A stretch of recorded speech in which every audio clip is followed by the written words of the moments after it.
IPL 2026 season అదిరిపోయే range లో మొదలైంది. మొదటి మ్యాచ్ లో విరాట్ కోహ్లీ విశ్వరూపం చూసాం.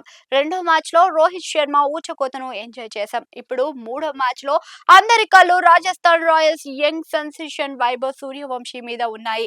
కేవలం 15 ఏళ్ల వయసులోనే ఐపీఎల్ ఆడుతున్న ఈ left hand batter Chennai super Kings తో జరగనున్న మ్యాచ్ లో ఒక మైలురాయిగా అందుకోవడానికి సిద్ధంగా ఉన్నాడు. అదేంటంటే ఐపీఎల్ కెరీర్ లో 300 పరుగుల మార్కును చేరుకోవడం. వైభవ్ సూర్యవంశీకి చెన్నై సూపర్ కింగ్స్ అంటే ఏదో ప్రత్యేకమైన గురి ఉన్నట్లుగా కనిపిస్తుంది.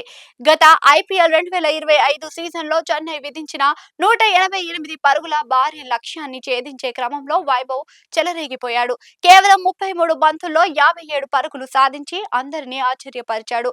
172.72 స్ట్రైక్ రేట్ తో సాగిన ఆ ఇన్నింగ్స్ లో 4 సిక్స్లు 4 ఫోర్లు ఉన్నాయి.